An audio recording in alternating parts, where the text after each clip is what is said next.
Super Saravana stores. எவ்வளவு தொகுதி முடியானப்ப தமிழக முதல்வர் திரு ஸ்டாலின் அவர்கள் அப்படின்னா என்ன சார்? திரு சிதம்பரம் அவர்கள் போய் பேசி 28 தொகுதி வாங்கிட்டாரு. பாவம் ஸ்டாலினுக்கும் காங்கிரஸ் தலைமை அலுவலகத்துக்கும் லோன்னு அழைகிறாரு. எப்படி நான் உள்துறை அமைச்சரா இருந்தா 24 மணி நேரத்துல இருந்தாலும் ஜீகா ஜெயில போட்டிருப்பேன். நீங்க அந்த தைரியம் கூட உங்களுக்கு இல்ல. அசிங்க கொடுக்கவே இல்லைங்க அந்த மோடி. காரை விட்டு ஏத்தி எல்லாரையும் கொண்டா என்ன மக்கள் மறுபடியும் அந்த ஆளுக்கு தானே ஓட்டு போட்டாங்க, அவருக்கு தானே ஓட்டு போட்டாங்க மோடிக்கு. நீங்க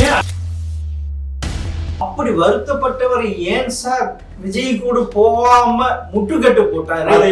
செல்வ பெருந்தகையை விட்டுருக்கு சார். பல கட்சிகளுக்கு போயிட்டு இங்க வந்து தலைவரானார். அவர் காங்கிரஸுக்கு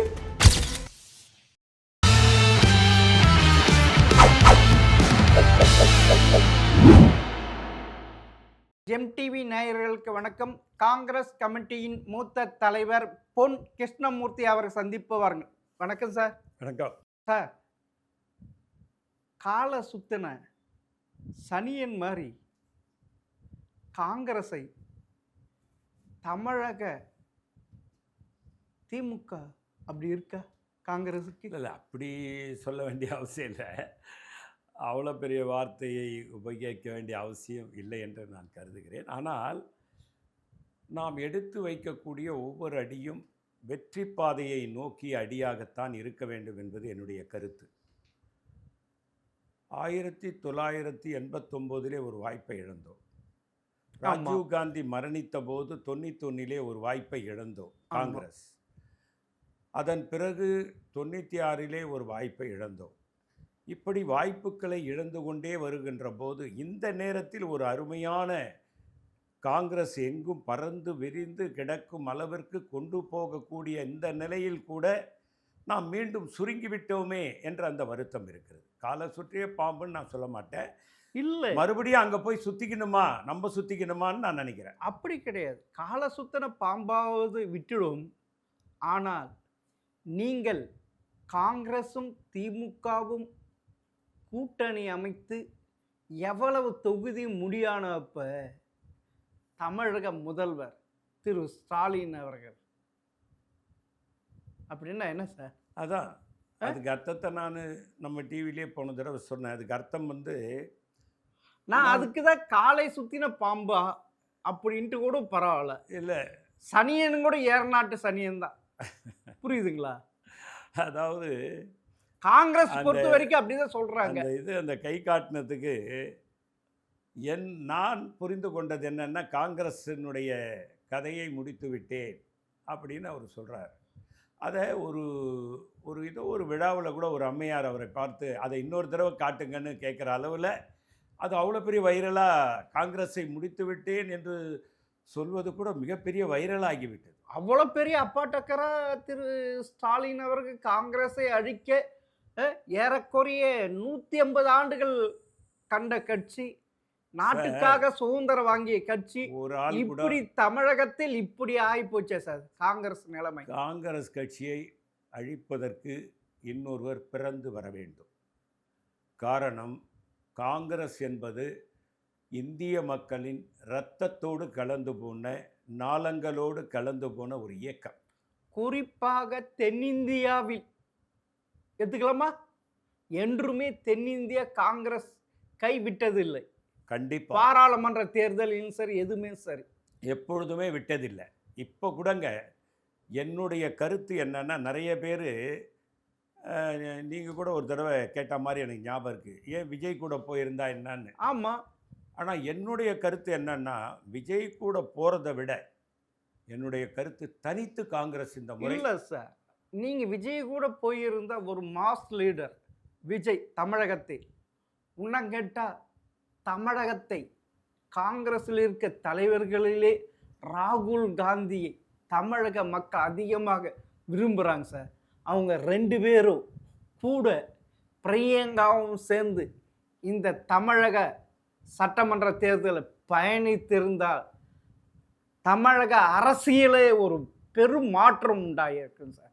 ஒரு பொன்னான வாய்ப்பை திரு கார்கே, திரு ப. சிதம்பரம், திரு செல்வ பெருந்தகை அழைத்து விட்டார்களா இல்லை சார்? சார், உங்கள் கருத்தை நான் கருவிலே அழிச்சிட்டாங்களா சார்? உங்கள் கருத்தை நான் முழுமையாக ஏற்றுக்கொள்கிறேன்.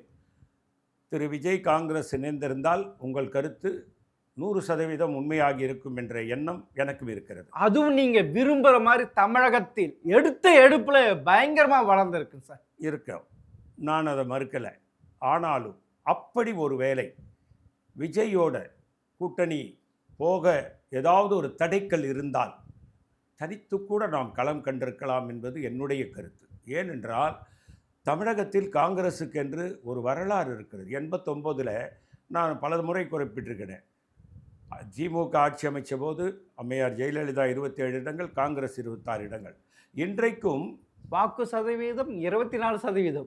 ஆமாம், அந்த மாதிரியான ஒரு காலகட்டத்தை கொண்டு வர வேண்டும் என்றால் எப்படி என்றால் தனித்து களம் காண வேண்டும். காங்கிரஸுக்கு அந்த தைரியம் வேண்டும். காங்கிரஸிலே திரு கார்கே அவர்களுக்கும் திரு சிதம்பரம் அவர்களுக்கும் திரு செல்வ பெருந்தகளுக்கும் அந்த நம்பிக்கையே இல்லை. திராவிட முன்னேற்ற கழகத்தின் முதுகு மேல் ஏறி சவாரி செய்ய வேண்டும் என்று இந்த 3 பேரும் நினைப்பது தான் காங்கிரஸ் கட்சியில் உள்ளவர்களுக்கு பெருத்த ஏமாற்றம். அல்ல, காங்கிரஸில் பெரும்பாலானவர்கள் விஜயுடன் கூட்டணி வைக்க வேண்டும். குறிப்பாக ராகுல் காந்திக்கு அந்த எண்ணம் இருந்தது. அப்படி இருக்க இந்த 3 பேர் எப்படி சோனியாவின் பிரெயினை வாஷ் செய்து இப்படி கொண்டு வந்து, அதாவது அவங்க எப்படி சொல்லி அம்மையார் சோனியா காந்தி அவர்களை சரி செய்தார்கள் என்று சொல்ல முடியாது. காரணம், ஒரு தடவை உங்களுக்கும் ஞாபகம் இருக்கும், நீங்கள் மூத்த பத்திரிகையாளர், டாக்டர் கலைஞர் அவர்கள் பாண்டிச்சேரி காங்கிரஸோட கோட்டை, அது அம்மையார்கிட்ட போய் புதுச்சேரி எங்களுக்கு வேணும்னு கேட்டார். அவங்களுக்கு பாண்டிச்சேரின்னா தான் தெரியும், புதுச்சேரின்னு அதுக்கு என்ன எடுத்துக்கங்கன்ட்டாங்க. அதுக்கப்புறம் தான் அவங்களுக்கு தெரிஞ்சுது, பாண்டிச்சேரியில் இருக்கவங்களாம் போய் அம்மா இது நீங்கள் என்ன கொடுத்துட்டீங்கல்ல, அவங்க புதுச்சேரி தான் கேட்டாங்க, பாண்டிச்சேரி கேட்கலன்னு அம்மையார் சொன்னாங்க. யார்? சோனியா அம்மா. அப்படி புதுச்சேரின்னு ஒரு பேர் இருக்கா அதுக்கு. அப்புறம் திமுக கேண்டிடேட்டு ஃபருக் மரேக்கையார் நின்று அவர் வெற்றி பெற்ற வரலாறு கூட இருக்குது. அப்படியும் சில நேரங்களில் அம்மையார் சோனியா காந்தி ஏமாற்றப்பட்டிருக்கிறார். இதை நம்ம மறுக்க முடியாது. இப்படி ஏதோ ஒன்று சொல்லி என்ன சொல்லியிருப்பாங்கன்னா, இப்போது நம்முடைய திரு ப. சிதம்பரம் அவர்கள் பத்திரிகையில் சொல்கிறாரு, என்ன சொல்கிறாரு, விஜய் ஒரு புதிய கட்சி, அனுபவம் இல்லாதவர்கள் தான் அங்கே இருக்கிறார்கள், அனுபவசாலிகள் யாரும் இல்லை, புதிதாக அவர்கள் தேர்தல் களத்தை காணுகிறார்கள், அது அந்த முயற்சி பலன் அளிக்குமா என்பதில் எனக்கு பெருத்த சந்தேகம் இருக்கிறது. அதனால் திராவிட முன்னேற்ற கழகம் கூட்டணி தான் மிகப்பெரிய கூட்டணின்னு சொல்கிறாங்க. இன்னும் சில பேர் காங்கிரஸில் இருக்கக்கூடிய ஒரு சில முக்கியமான நிர்வாகிகள் என்ன சொல்கிறாங்கன்னா, விஜயோட போய் கூட்டணி காங்கிரஸ் வச்சா அது தற்கொலைக்கு சமம், அது புதைக்குழியில் மாட்டிக்கொள்வதற்கு சமம் என்று சொல்லக்கூடியவர்கள்லாம் கூட இருக்காங்க. அது எத்தனை சதவீதம்னா 5% தான். ஆனால் 95% காங்கிரஸ்காரர்கள் திராவிட முன்னேற்ற கழகத்தோடு கூட்டணி வைத்ததை விரும்பவில்லை. ஆனால் ராகுல் காந்தி உண்மையில் விஜயோடு கூட்டணி வைக்கிறதுன்னு விரும்பினார். உதாரணமாக கரூர் அந்த இன்சிடெண்ட்டுக்கு விஜய்க்கு ஆறுதல் சொன்னார். ஜனநாயக படம் தடைப்பட்ட போது ராகுல் காந்தி ஆறுதல் சொன்னார் ஃபோன் போட்டு. திமுக தன் கூட்டணி, தமிழகத்தை கூட்டணி திமுக மீறி. அப்படி இருக்க உண்மையிலே இந்த கூட்டணி அமையுமோன்ட்டு எல்லாரும் எதிர்பார்த்தாங்களா சார்? சார், இதில் நீங்கள் ஒன்று பார்க்கணும், அந்த கூட்டணி அமைக்கணும்னு எல்லாரும் எதிர்பார்த்தாங்க. திரு ராகுல் காந்தியினுடைய முழு விருப்பமும் நீங்கள் சொல்கிற மாதிரி தான். திரு மாணிக்கம் தாகூர் அவர்களை ஒரு பத்திரிகையாளர் கேட்கிறார், நீங்கள் இப்பொழுது சொல்வதெல்லாம் உங்களுடைய சொந்த கருத்தா மேலிட கருத்தா? மேலிடத்தில் சொல்லாமல் நான் சொல்ல மாட்டேன்னு சொன்னார். பிரவீன் சக்கரவர்த்தி நீங்கள் விஜயை சந்தித்தது உண்மையானா ஆமாம் சந்தித்தேன்னு சொன்னார்.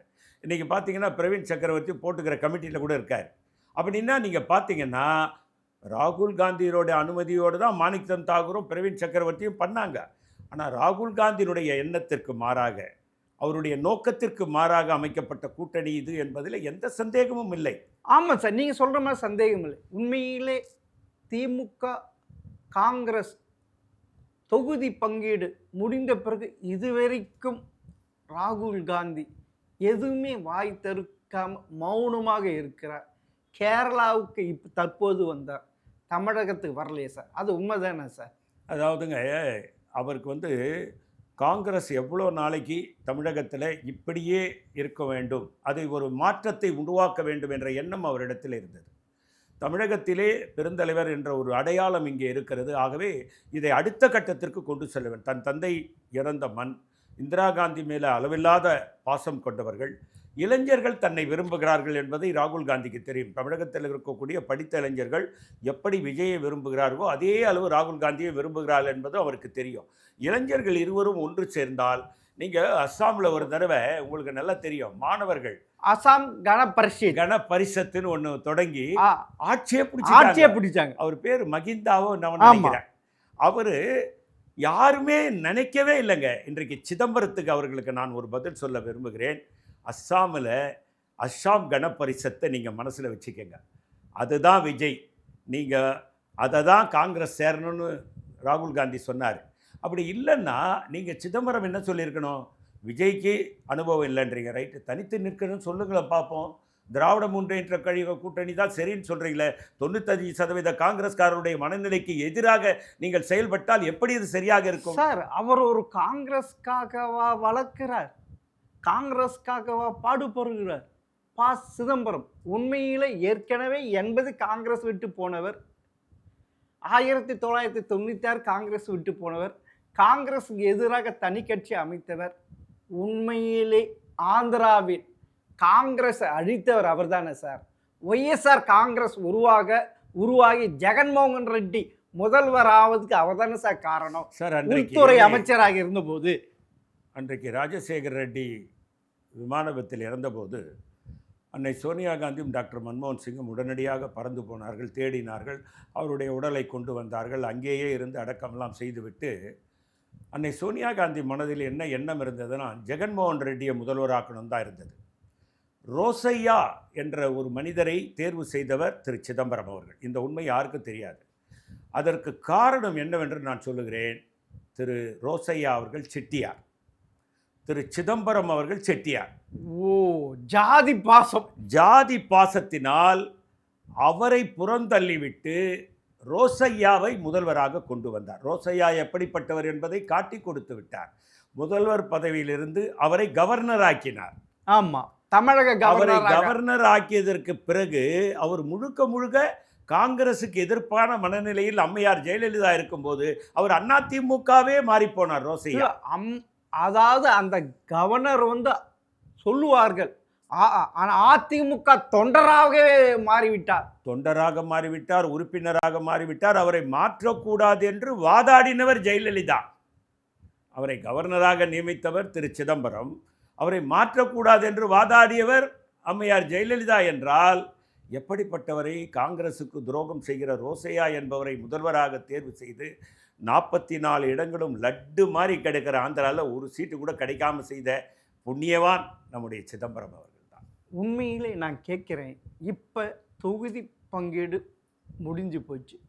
இப்போ எந்தெந்த தொகுதிகளில் யார் நிற்க வேண்டும் என்று முடிவு செய்யும் அளவிற்கு திமுக இருக்கிறது. காங்கிரஸ், தமிழக காங்கிரஸ் கைவிலங்கு போட்டு விட்டது சார், கைகளுக்கு. அது என்ன வாய்க்கு பூட்டும் போட்டு விட்டது.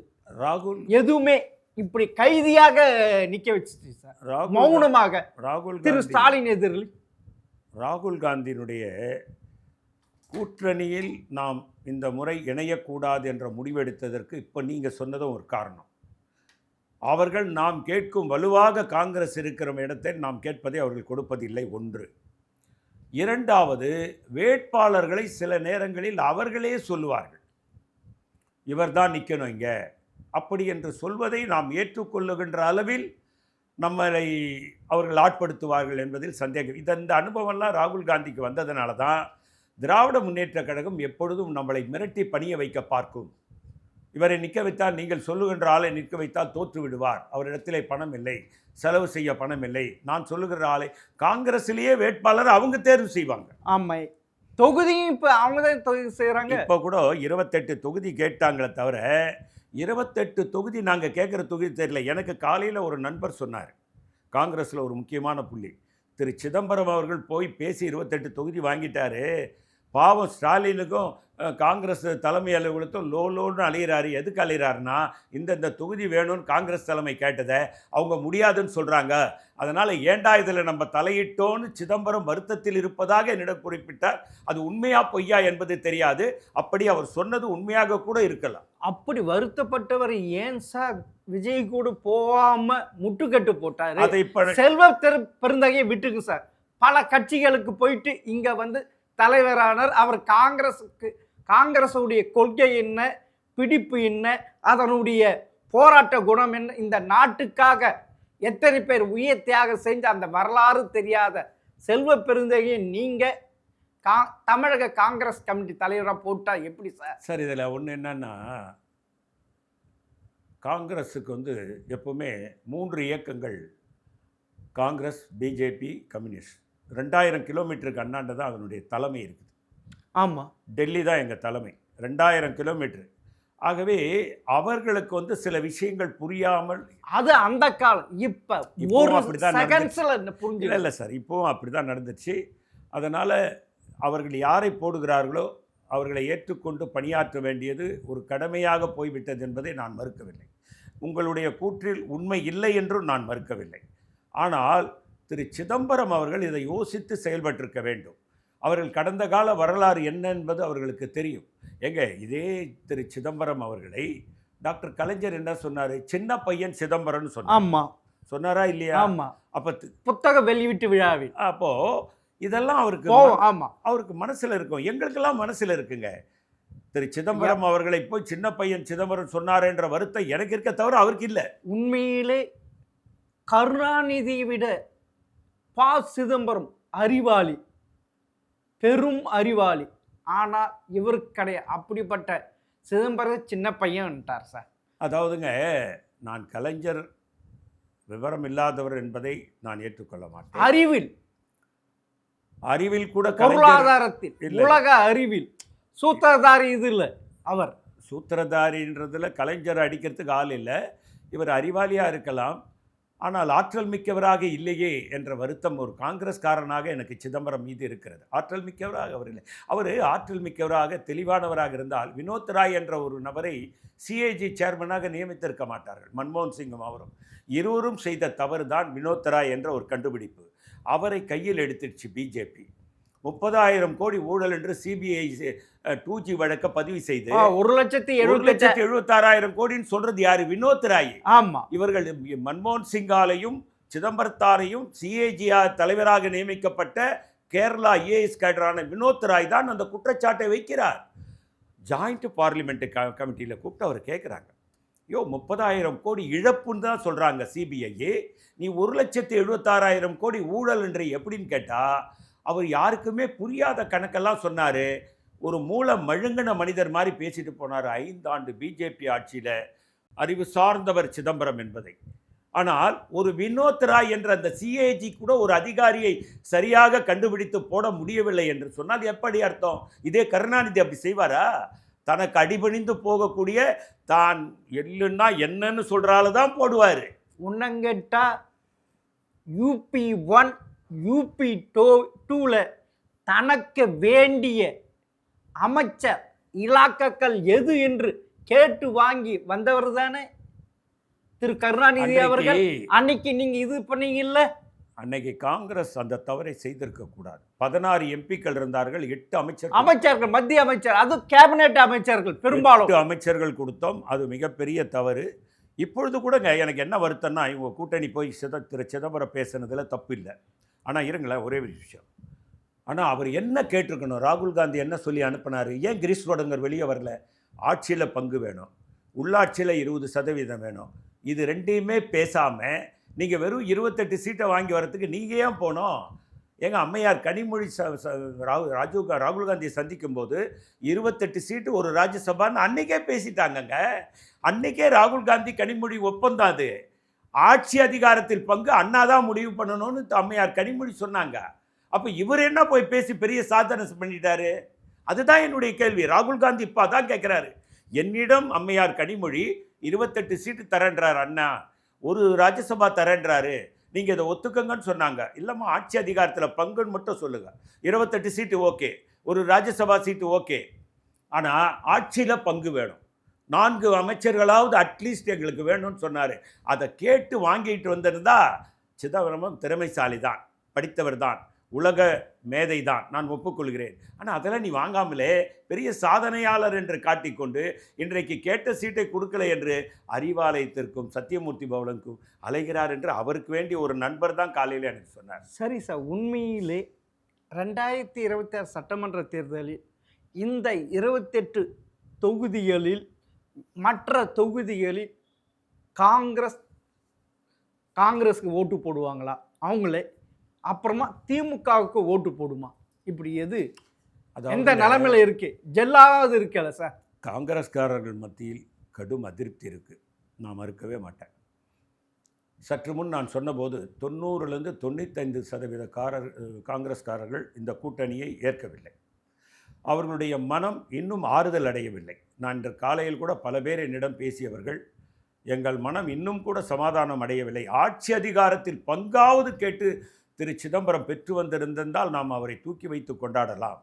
ஆனால் ராகுல் காந்தியிடம் அம்மையார் கனிமொழி பேசியதாக தானே திரு சிதம்பரம் கன்ஃபார்ம் செய்திருக்கிறார். அதற்கு இவர் எதற்கு போக வேண்டும்? ஆகவே ஆட்சி அதிகாரத்தில் பங்கு இல்லை. 95% காங்கிரஸ்காரர்கள் வருத்தத்தோடு இருக்கார்கள். அது தேர்தலில் தான் எப்படி பிரதிபலிக்கும் என்பதை நான் பார்க்கிறேன். 96 தேர்தல் மாதிரி பாஸ் அவுட் ஆகிறதுக்கும் வாய்ப்பு இருக்குல்ல 28 தொகுதிகளும் சார். எதுவும் நடக்கலாம் தேர்தலில். ஏன்னா அன்று இருந்தது வேற, இன்று இருந்தது வேற. இன்று காங்கிரஸ்காரர் நமக்கு இப்படி துரோகம் பண்ணிட்டாங்க. அப்போ அதிமுக சரியில்லைன்ட்டு தான் நரசிம்மராவ் எடுத்த முடிவு சரியில்லைன்ட்டு தான் தமிழ் மாநில காங்கிரஸ் உருவாச்சு. இப்போ அப்படியே முடிவு நரசிம்மராவ் காரணம் கிடையாது சார், தவறான தகவல்.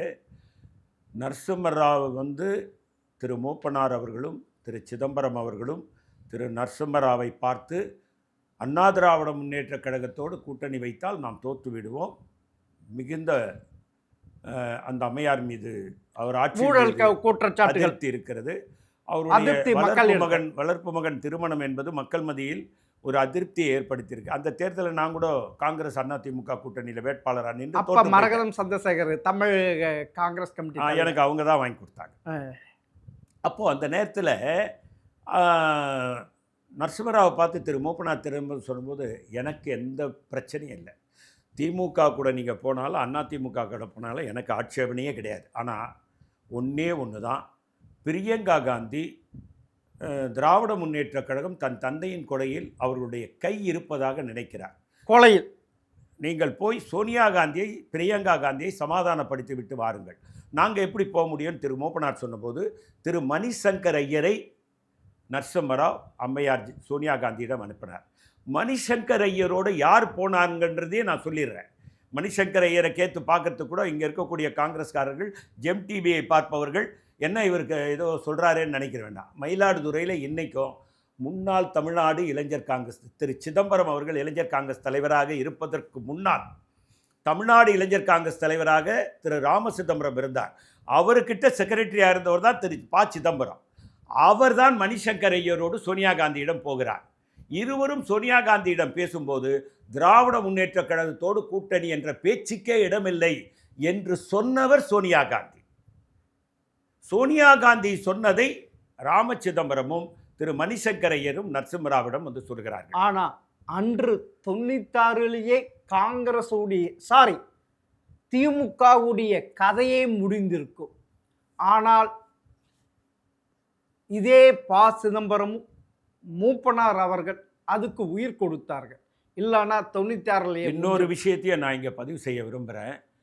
அவங்க சொன்னதுக்கப்புறம் இவங்க 2 பேரும் போனாங்க. அம்மையார் ஒத்துக்கலைன்னொன்னே திரு மூப்பனார் என்ன சொன்னார் தெரியுங்களா? சோனியா அம்மா ஒத்துக்கலைன்னா பரவாயில்ல, அதிமுகவிட கூட்டணி தொடரலாம், மேலெடுத்த உத்தரவு தான். உங்களுக்கு ஒன்று ஞாபகப்படுத்துகிறேன். அப்போ நீங்கள் மூத்த பத்திரிகையாளர், உங்களுக்கு தெரியும், 3 நாடாளுமன்ற உறுப்பினர்கள் இருந்தார்கள் தமாகாக்கு. அப்போ வாஜ்பாய் ஆட்சி கவர்ற நிலையில் இருக்குது. இவங்க 3 பேர் ஓட்டு போட்டால் வாஜ்பாயுடைய கவர்மெண்ட்டு படிச்சுக்கோ. ஒரு வாக்கில் தோற்று போனதுக்கு காரணம் என்னன்னா, திரு மூப்பனார் ஒரே வரிதாங்க சொன்னார். திரு சிதம்பரம் மொத்த காலில் நிற்கிறார், வாஜ்பாய் கவர்மெண்ட்டை காப்பாற்றணுன்றார். காரணம் என்னன்னா, தான் நிதி மந்திரியாக போய் வெறும் பதவி ஆசைங்க, பதவி வெறி. இப்ப கூட கூட்டணி என்ன தெரியுங்களா, அடுத்த ராஜ்யசபாக்கு 2028க்கு அதுக்கு தான் அடி போட்டாரு. திரு மூப்பனார் கிட்ட போய் திரு சிதம்பரம் சொல்றாரு, இல்ல நம்ம வாஜ்பாய் கவர்மெண்ட்டை காப்பாற்றி ஆகணுன்றார். ஒரே வார்த்தை தான் திரு மூப்பனார் சொன்னார், நான் நேரு குடும்பத்து விசுவாசி, என்றைக்கும் ஆர்எஸ்எஸ்னுடைய பக்கபலம் உள்ள பிஜேபி அரசாங்கத்தை காப்பாற்றுவதற்கு நான் தயாராக இல்லை. பக்கத்திலே 2 எம்பி, ஒருவர் பேர் கிருஷ்ணமூர்த்தி, ஒருவர் பேர் டென்னிஸ். இந்த 2 பேரையை பார்த்து நீங்கள் என்ன சொல்கிறீங்கன்னு கேட்குறாரு. ஐயா முடிவு தான் எங்கள் முடிவு. ஐயானா யார்? மூப்பனார். உங்கள் முடிவு தான் எங்கள் முடிவுன்றாங்க. Chidambaram, you take your decision, நீங்கள் எந்த முடிவு வேணாலும் எடுத்துங்கன்னு சொன்னார். இருங்களா ஒரு நிமிஷம். அப்படி சொன்னதுனால இவருக்கு வேறு வழியே இல்லாமல் இங்கே அன்னைக்கு திரு மூப்பனாரையும் மாற்ற முயற்சித்தார், முடியவில்லை. இல்லாவிட்டால் அவர் இந்த 3 பேரையும் அங்கே கொண்டு போய் சேர்த்து தான் அமைச்சராக வேண்டும்.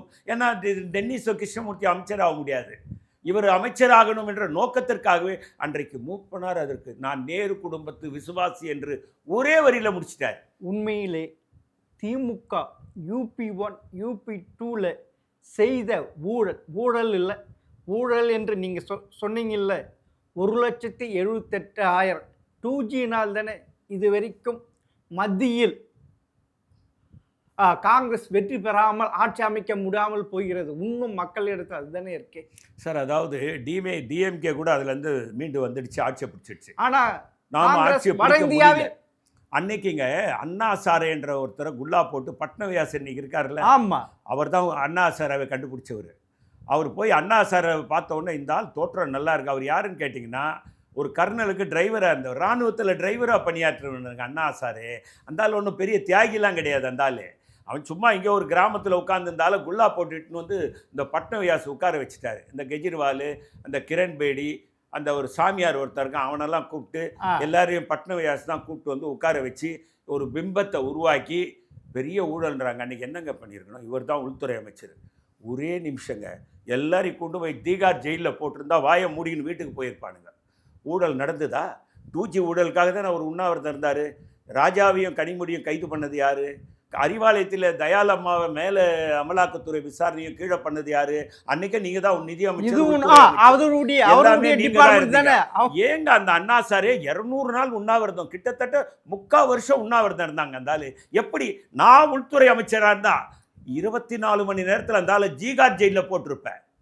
நீங்கள் அந்த தைரியம் கூட உங்களுக்கு இல்லை. இதை மோடி எதிர்த்து இன்னைக்கு ஒருத்தர் ஏங்க 1 ஆண்டுகள் விவசாயிகள் போராட்டம் நடத்தினாங்க, அசைந்து கொடுக்கவே இல்லைங்க அந்த மோடி. காரை விட்டு ஏற்றி எல்லாரையும் கொன்னா. என்ன மக்கள் மறுபடியும் அந்த ஆளுக்கு தானேங்க ஓட்டு போட்டாங்க, அவருக்கு தானே ஓட்டு போட்டாங்க மோடிக்கு.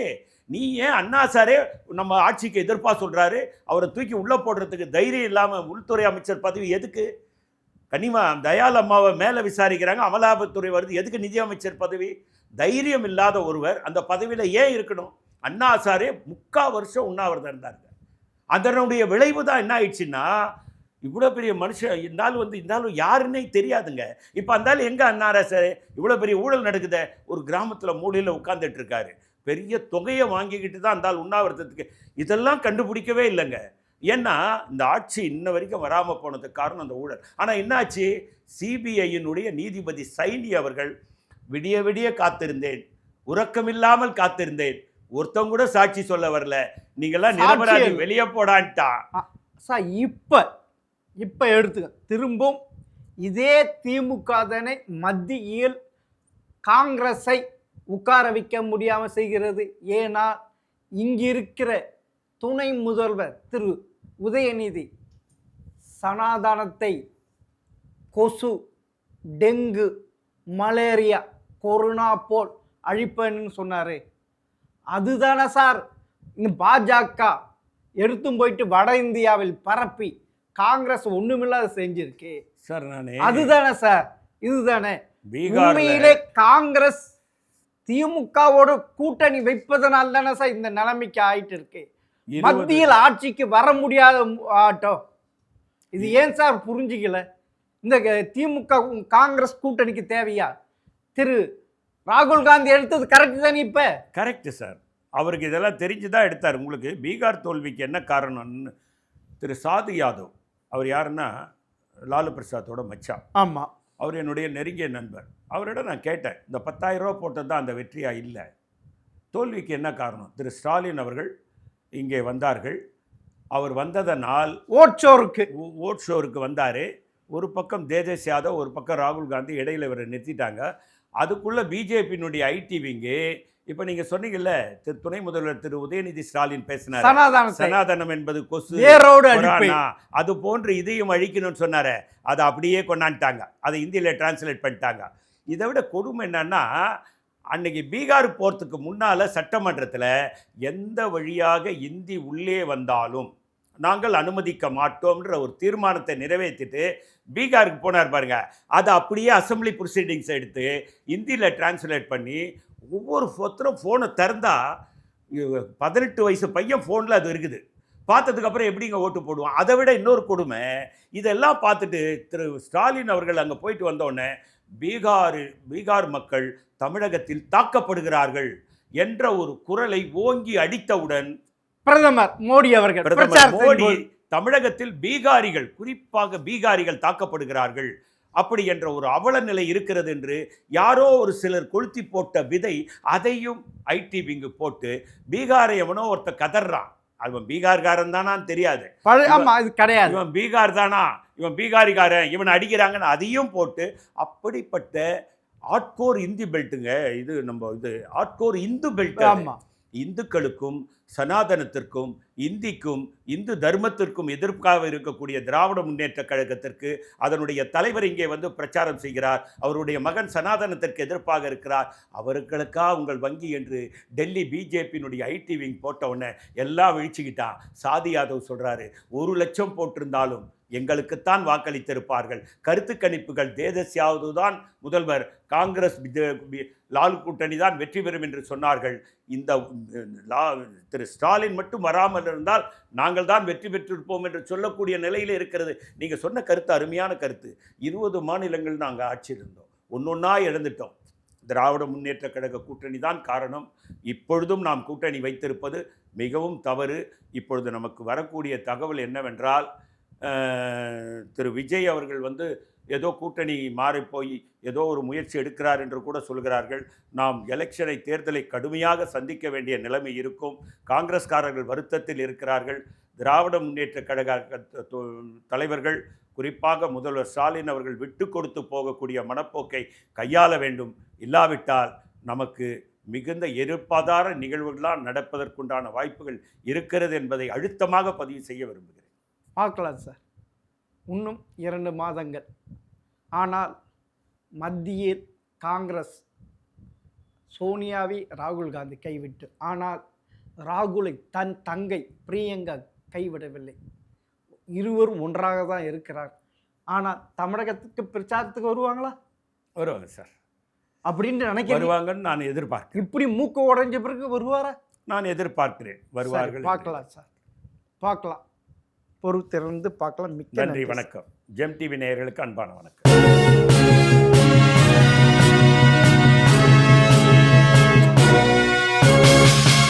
அன்பை கொடுங்கள், ஆடை கொடுங்கள், ரமலான் பெருநாள். Super Saravana stores.